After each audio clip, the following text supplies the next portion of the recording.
This is my Necromancer tank setup for the Deadlands patch. I'm in Imperial, and these are what my stats look like. With eating mud balls. Now, if you wanted a little bit more health than this, you could eat bewitched sugar skulls or what have you, but that's just what I have on right now. Mud balls provide the highest max mag and SAM bonuses of the game, so it's very nice, especially for things like VCR, things where you aren't going to be hit as hard or need to have a lower health.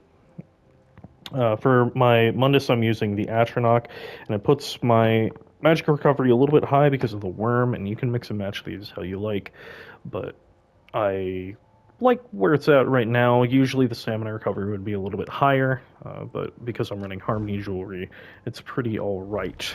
And I'm running 3 pieces of Harmony with stamina recovery on my jewelry. I'm running Worm and Yolnahkrin right now with Lady Thorn.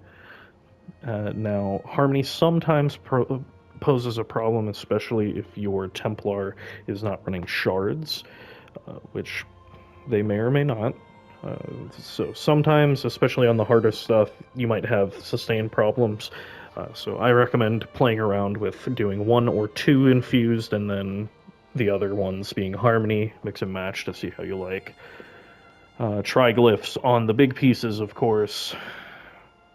Crusher infused, Weakening infused, and I have reinforced on the shield, but you could also do sturdy. As for my skills, Hungry Scythe, your bread and butter. This thing saved my life more times than I can count. Sometimes it's even better than Magma Shell, in my opinion. You have your taunt, and then you have balance. I like it on my front bar. This is necessary for literally everything. And yes, even with Worm and my high magical recovery, I use balance just so I can spam the heck out of Hungry Scythe. Then I have Spirit Guardian. I like this on my front bar. I recommend always having it. You get the bonus from, let's see,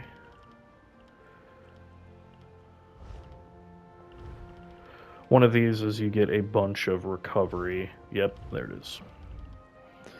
Where you have a Blast Bone, Skeletal Mage, or Spirit Mender active, your health, magic, and stamina recovery is increased by 200%. So you want to have at least a pet out.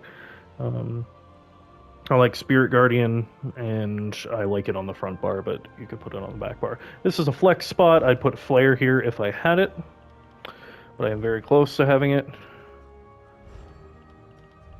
You could also put literally anything else. You could put Necrotic Potency, you could put Beckoning Armor, you could put Silver Leash if you need a taunt on the front bar. You could put, Radiating Regeneration.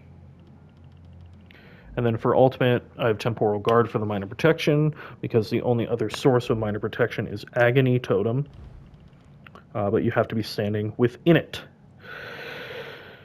This also is nice for the minor vulnerability, but usually your wardens will have you covered with that, and also it requires your allies to activate a synergy, and don't trust anybody else, in my opinion. Another flex spot, I have Overflowing Altar here. It helps with the Lady Thorn, getting that proc on both bars, but you can put literally anything else that it's told you, including if you need Crushing Shock or Ellie Drain for running VCR portals with the DPS. Next is Wall of Elements, of course, to apply Brittle and get that shield. Necrotic Potency, this is just another flex spot for any of these things. This is usually the spot where I put my PA proc, which I use Echoing Vigor because I have enough healing. I don't need the more selfish version, and it lasts for longer, so a longer dot is better because I don't have to keep reapplying it, although you do have to cast PA twice. Then I have Empowering Grasp. This is great. You have to keep it up as much as possible so that the DPS's light attacks can deal more damage because you're giving them Empower. Then Inner Rage. You could put Inner Rage here for a range taunt, or you could put Frost Clench, I believe, is the morph of that. I do not have it on this character right now. It's a little bit shorter range, but it has the chance to apply Brittle. And then Glacial Colossus is especially good if you have sacks, because you're applying the major vulnerability and major force at the same time. However, I run it basically all the time. You could also put Sax Bear here if you need, or you could run a Warhorn. I'm not even running Sax right now, but generally I will. So that is my build. I also have Guard unlocked just in case I'm running something like VK or I need it. But there's plenty of flex spots. Necromancer is a lot of choosing what you like and what suits you. So this is my build.